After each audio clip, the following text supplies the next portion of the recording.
네, 반갑습니다. 봄날의 오후 5시 입시연구소 소장 진입니다. 네, 이제 9월 모의고사가 얼마 전에 끝났죠. 그래서 많이 아마 어려우셨을 텐데 사실은 9월 모의고사 자체가 중요하다기보다는 9월 모의고사 이후에 어떻게 해야 되는지가 훨씬 더 중요합니다. 그래서 먼저는 9월 모의고사에 대해서 같이 분석을 한번 해보고 다음에 이제 9월 모의고사 이후에 어떻게 해야 되는지에 대한 내용을 같이 한번 살펴보도록 하겠습니다. 먼저는 9월 모의고사 총 분석부터 먼저 같이 해보도록 하겠습니다.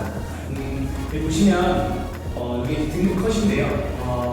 여기서 이제 우리가 6월 모의고사 등급 컷이었고 이게 이제 9월 모의고사 등급 예상되는 등급 컷인데 보시면은 한 점수가 한 문제 정도 차이가 나죠. 6월 모의고사 비해서 9월 모의고사 한 문제 정도 차이가 난다. 한 그 정도의 난이도를 갖고 있는 시험이었다라고 보시면 되는데 우리가 눈여겨봐야 될 거는 우리가 6월 모의고사 때 등급 컷이 영향을 가장 많이 끼쳤던 건 화작이었습니다.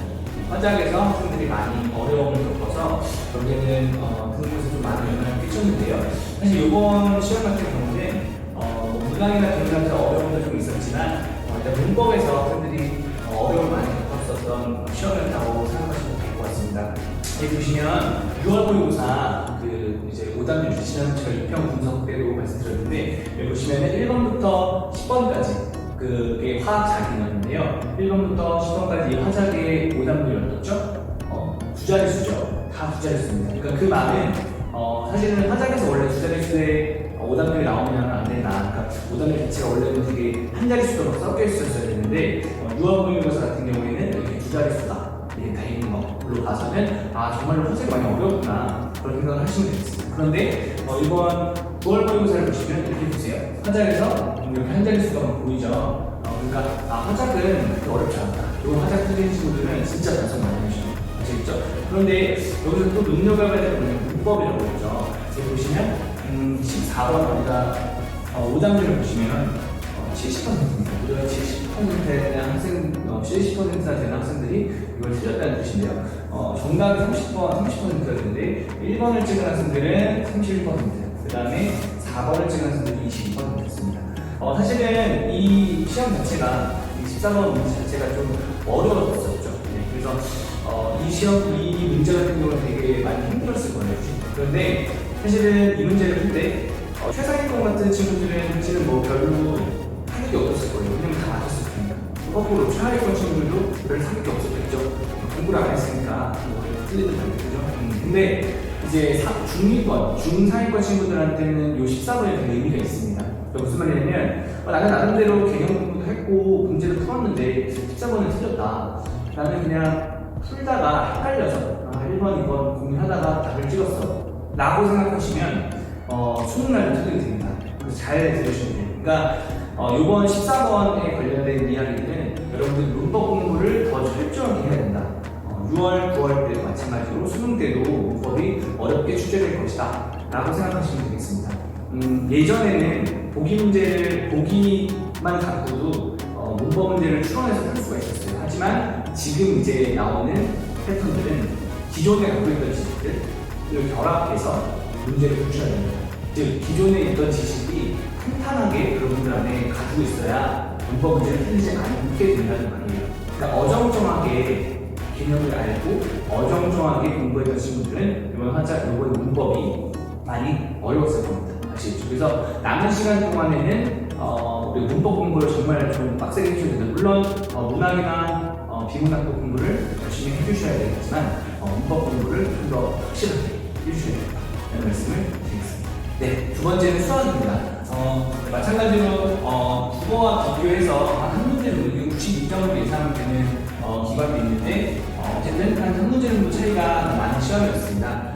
사실은 이제 다른 수생이나 그리고 이제 나영으로 이탈된 학생들을 생각해 봤을 때 이 등급 컷이 어느 정도 이제 충분히 예상 가능한 지점이었는데 사실 이번 수학 같은 경우 사실 국어도 어느 정도 있었는데 수학 같은 경우에는 어떤 부분이 여러분들을 힘들게 할 거냐면 낯설게 하기입니다. 이거는 사실 6월 모의고사 때도 똑같은 기준이었는데요. 변별을 하기 위해서는 두 가지 방법이 있습니다. 하나는 낯설게 해서 여러분들을 변별하는 방법, 두 번째는 어렵게 해서 여러분들을 변별하는 방법. 그런데 이번 6월과 9월 모의고사 때는 낯설게 하기의 방법을 조금 더 강조했던 시험이었다고 생각하시면 되겠습니다.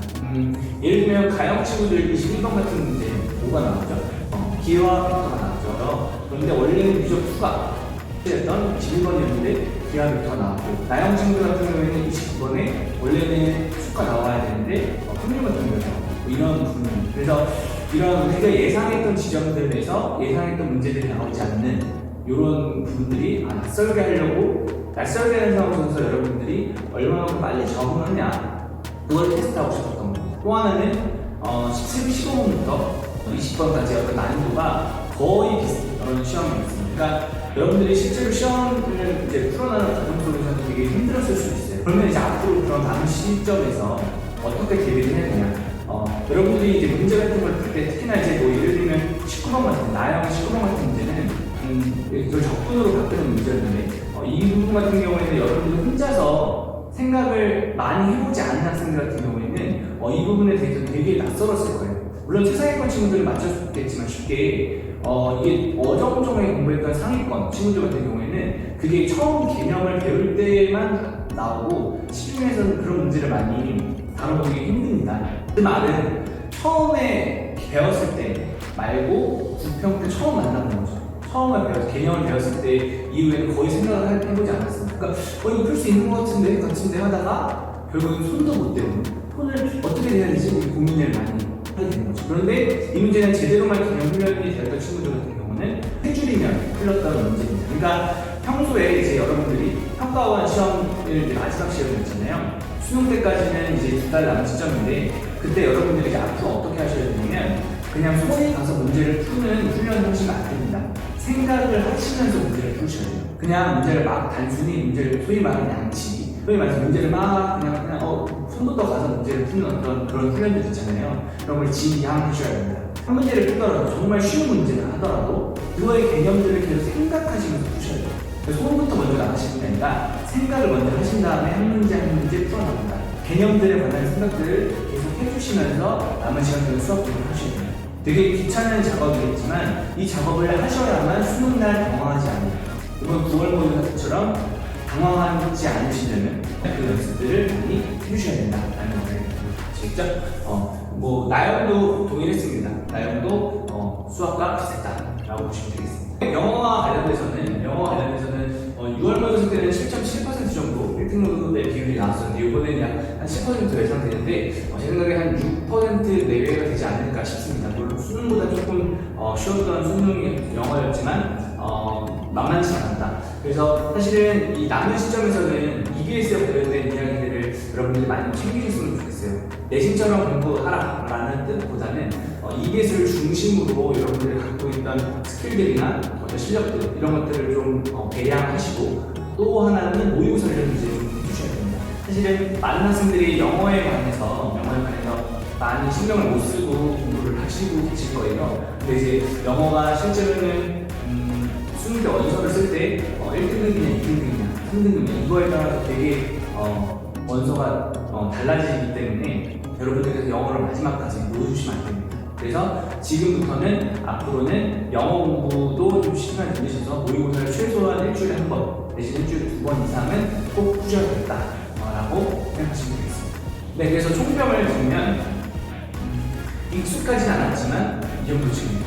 낯설게 하려고 했지만 이 정도쯤입니다. 이제 실력만 키우면 되겠다라고 생각하시면 되겠습니다. 이제 평가원이 6월 모의고사, 9월 모의고사에서 여러분들에게 체크하고 싶은, 평가하고 싶은 요소는 낯설게 하기입니다. 낯설게 하는 상황 속에서 여러분들이 얼마나 빨리 적응할 수 있냐 그거를 물어보고 싶은 겁니다. 예를 들어서 하다못해 수학에서 여러분들이 학원공사를 하시잖아요. 수학 시험이 실제로 수능이라고 생각해보세요. 학원공사를 하는데 쭉 넘겨가서 마지막 30번을 딱 봤는데 30번에 경우의 수가 나온 거예요. 그럼 어떻게 하실 거예요? 찍고 갖고 굉장히 당황한 거죠.